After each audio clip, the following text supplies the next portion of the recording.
BlackBerry has come a very long way from this to this. But the question is, have they come far enough?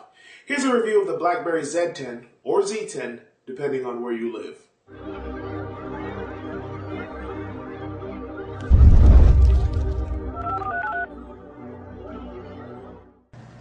Here we have the BlackBerry Z10. It's a definitive phone for the company now known as BlackBerry, formerly RIM, and it's the first one to run BlackBerry 10 OS. The phone itself is pretty simple in design, but it has some nice touches. It's very understated. You see it's like a big black rectangular box, but there are little details along the way. Here you can see where you make phone calls. There's also a red indicator light when you have notifications that haven't been answered yet. You have a front-facing camera. On the back, you have an 8 megapixel camera, and the material on the back has like a lot of tiny little dots on it, but they're inverted. So it's a very nice, soft feels, like a soft rubbery touch. Feels very nice to it. And that goes along with the thin profile of the device. It's very slim. When you look at the phone itself, you see it's not much else going on as far as hardware. They keep it very simple. You have a micro HDMI out port. You have a micro USB charging port. At the bottom you have the speakers. They're not the greatest in audio quality, but they are at a decent volume. On the right you have your volume up and down buttons, of course, and you see this little button in the middle. That's going to be used to do voice search. So when you hold down on it and let go, search the internet for Andrew Kamika.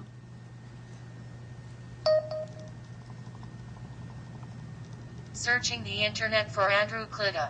Okay, so obviously my last name isn't a common word, so it has some problems picking up that, but if you search for more simple things, it shouldn't be an issue. I mentioned the thin profile, and I just wanted to clarify how thin it is. 9 millimeters, so it's very nice. Overall, the device is not big at all. It measures 130 millimeters by 65.6, and that's thanks in part because RIM, or BlackBerry I should say, opted to go with a 4.2-inch screen. So you get a big screen, but you don't get the obscenely large ones like you do with like a Galaxy Note or some of the other Android phones out there. And as far as the screen quality, it's pretty good. Brightness can be set high, and when it's on a sliding scale. So when you're in the sun and you're trying to go on the web, you shouldn't have any problems reading your content. It has a very nice keyboard as well. The resolution is 1280 by 768, 356 pixels per inch. So when you zoom in on text, you should see everything look clearer and everything clearly legible. Shouldn't be any issues. Same thing with video. It's just a very overall nice quality screen. I mentioned the keyboard, and now if you're a BlackBerry loyalist, you're familiar with physical keyboards, but this is all virtual, and it has a pretty good keyboard because if I start typing words, let's say right here, I start typing AND, and it starts to give me suggestions. Is my name Android? No, but if I put an R, and then now it says, okay, E. So if I type E, instead of pressing W and I swipe up, hold on, I held it too long. If I swipe up from E, it automatically adds Andrew, so that simplifies the process. As for the other specs, it also has a 1.5 gigahertz dual-core processor. It has an 1800 milliamp battery, and the battery is very slim, so it's easily replaceable in case you want to have a backup. The battery life was average. You know, I got through about 8 to 10 hours on moderate usage, but you will run out if you're a power user, so you might want to have a backup stored. Here are some other specs that you can see on the right-hand side. Let's take a look at the BlackBerry Hub. You see on the left-hand side, it gives me a quick snapshot of notifications that I have. As well, it reminds me that I have a friend whose birthday is tomorrow. That's from Facebook. When I swipe up, this is where I was in the Hub before, but let's say I was on a regular app. Let's just open a random app, okay? I can always get back to the Hub by doing a simple thing where I swipe up from the bottom of the screen, and then I see the little peak, and if I say, you know what, I want to take a look at these notifications, I can start swiping left, and I can see, hey, it's just a notification from my utility provider saying there's a storm alert. I don't care about no storm. Swipe back, and I go back to watching videos. But if it's something that I want to access I just keep swiping to the right, and I couldn't do it there.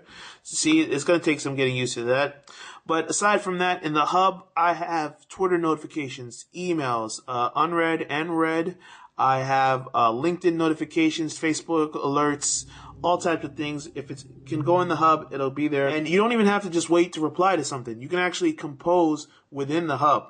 So while I'm there, I can search for all my notifications, find things anyway, tap compose, and then I can go on Facebook, Twitter, post status updates. I can look at my connections, or in Gmail, send a new message, send a new text, or send a BBM. So that's all pretty cool. There are some things that can be frustrating about the BlackBerry UI, and that's some of the inconsistencies. When you swipe up, typically that brings you back to the home screen.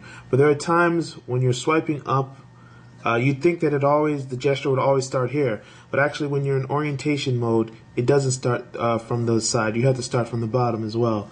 So you'd think that type of thing would be a consistency.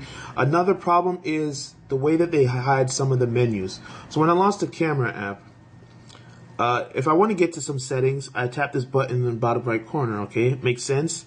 I can change all of these things, but that's not actually where you go for settings. This is just for this particular shot that I'm taking. If I want to go to settings, I have to drag down. There's no indication for me to easily know that, which is kind of disappointing. And you know, there's some inconsistencies and some hidden menus and just issues, that little things that you think BlackBerry would be aware of and to try to make it easier for you to understand aren't there. The same issue appears in maps. If I want to see maps, I have to drag down to get to settings. But at the same time, I also have this additional place right here where I can tap and then adjust how I want to view the map. The maps itself are another issue. They're not the greatest option out there. They tend to find addresses pretty well, but the little things like when you search for an app, I searched for 25 West Broadway, that gave me an option of navigating to it. But because of that, it also showed me 25 West Broadway and all these cities in New Jersey. Well, that's not where I wanted to go. I typed Broadway, New York, New York. Just show me that address. Why bring up all this other stuff? So there's some little issues like that in the software. But you know, otherwise it's solid, but there are some disappointments to be found. The BlackBerry Z10 is a good phone. The question is it the best phone for you? Now, if you're a BlackBerry loyalist, the answer is a resounding yes, because this is leaps and bounds better than anything you've had in quite a while.